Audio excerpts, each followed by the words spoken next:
भाई लोगों, मुझे ऐसा लगता है नंबर 3 से साई सुदर्शन को इस वजह से हटा दिया गया। नहीं नहीं नहीं, उसने खराब परफॉर्मेंस किया या उसने बहुत अच्छा परफॉर्मेंस नहीं किया है, इस वजह से नहीं हटाया है। इस वजह से भी नहीं हटाया है कि वो सिर्फ लेफ्टी था, क्योंकि उसकी जगह फिर भी लेफ्टी ला रहे हैं। मुझे ऐसा लगता है कहीं ना कहीं उसको 9 पारियों के बाद नंबर 3 से इस वजह से हटा दिया गया, कहीं वो पोस्टर बॉय ना बन जाए। अगर वो इंडिविजुअल तौर पे अगर बड़ा प्लेयर बन जाता तो 10वीं पारी में ही नंबर 3 पे नहीं, इसका जिम्मेदार कौन हो सकता था? भाई देखिए, श्री गौतम गंभीर जी किसी को रिजेक्ट ही नहीं करते हैं। भाई उन्होंने कंडीशन के हिसाब से 4 स्पिनर खिलाना अच्छा समझा है। अब अगर मैच में कोई ऊंच नीच हुई तब तुम गुस्सा कर लेना, पहले ही भैंस के तुम तपे हुए आते हो यार भाई बाहर से। अब नंबर 10 पे अगर उसने आके दोहरा सैकड़ा मार दिया होता, बन गया होता ना पोस्टर बॉय। गौतम गंभीर अगर किराए पे मकान देने वाला काम करता ना, ये हर महीने खाली करवा देता कमरा, हर 2 महीने के बाद। पता क्यों? कहीं कब्जा ना कर ले मकान के ऊपर। वो होता नहीं ऐसा, ये बहुत दिन हो गए इनको किराए पे रहते हुए, खाली करवा दो, कब्जा ना कर लें।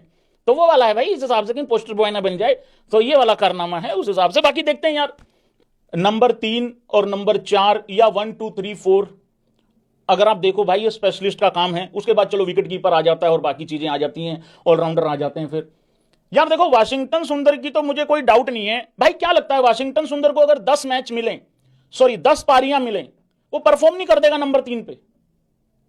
भाई वो परफॉर्म कर देगा। मैं कह रहा हूं इस टीम में से, इस 11 में से आप 3 लड़के और बाहर निकाल के और ले आओ, 3 लड़के, वो भी कर देंगे परफॉर्म। मेरा सवाल सिर्फ एक ही है, क्या तुम उससे सहमति करते हो?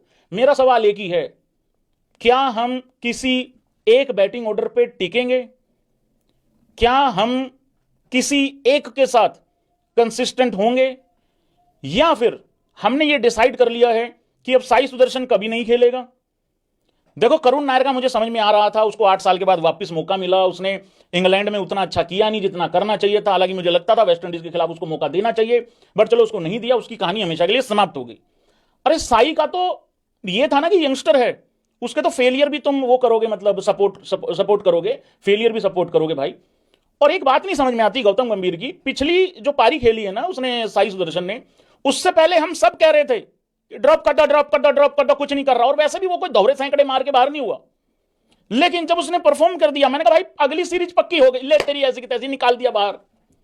भाई मुझे एक डाउट हो रहा है बहुत तगड़े वाला, हम यहां बैठ के जो भी चीज कहते हैं ना, इस आदमी को खिलाओ, अब इस आदमी को खिलाओ, वही आदमी अगले मैच में बाहर। और जब हम कहते हैं ना इस आदमी को बाहर करो, ले तेरी ऐसी की तैसी, मेन आदमी नीचे करके ले तू ऊपर खेलेगा, तो वैसा हो रहा है भाई। तो हम कंसिस्टेंट होंगे किसी के साथ या नहीं होंगे, तो वो चीज देखनी पड़ेगी मित्रगणों। तो ये हिसाब किताब है। बाकी भाई लोग कह रहे हैं भैया रबाडा नहीं है इसमें। भाई जो भी है यही है, दोबारा देख लो भाई, यही है जो भी है। हाँ, मैंने एक्चुअली टॉस, जैसे ही टेम्बा ने टॉस जीता मेरा मूड खराब हो गया, मैंने उसी टाइम पे म्यूट कर दिया था हिसाब किताब, तो वो वाली चीज। पर एक बात बताऊं, गौती के राज में ना मजा बहुत आ रहा है। मजा इस वजह से आ रहा है भाई, मैच शुरू होने के बाद जो इंटरेस्ट होता है वो तो होता ही है।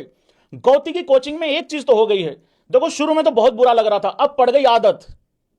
कांग्रेचुलेशन मेरे भाई, हम सबको ढीठ बना दिया है गौतम गंभीर ने।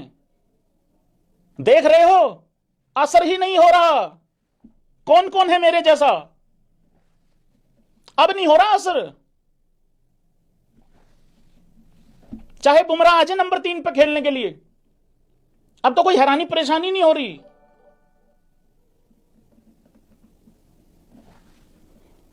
चिकने घड़े बन गए हैं, चिकने घड़े, पानी गिर रहा है, नीचे गिर रहा है, सीधा सीधा नीचे, अटक ही नहीं रहा कुछ। तो भाई मैं यहां क्रेडिट देना चाहता हूं श्री गौतम गंभीर जी को, जिन्होंने हमें बहुत ही मजबूती से मतलब मजबूत बना दिया है, हमें काफी कठोर बना दिया है, और हमें फ्लेक्सिबल बना दिया है हर सिचुएशन के लिए। जैसे होता नहीं है, कुछ देश की सरकारें नहीं होती हैं, वो आपको हमेशा तैयार करती भाई, अगर कोई पानी मुनी आ जाए तो तैरना सीख लो, है ना भाई, भूकंप आ जाए तो ये करना है भाई, कोई पंगा पंगा पड़ जाए तो भाई ये करना है ना, ऐसा वैसा। ऐसे गौती हमें सिखा रहा है कि कल को कोई भी पर्सनल लाइफ में कोई भी दुर्घटना अगर हो जाए, कुछ भी ऐसा हो जाए, तो रिएक्ट कैसे करना है। एबी क्रिकइंफो पहली बार बावला नहीं हो रहा है इस डिसीजन पे। कल एक हमारे भाई ने कहा था नंबर 3 पे भैया वासी आए, मैं तू रहने दे यार, ऐसे थोड़ी होता है यार, टेस्ट मैच चल रहा है। और मैं ना लाइव खत्म करने के बाद सोच रहा था, मैंने कहा यार मैंने उस आदमी को नकार तो दिया, लेकिन नकारना नहीं चाहिए था, क्योंकि गौती कोच है, संभव कुछ भी है। तो सब कुछ पॉसिबल है भाई गौती के राज में।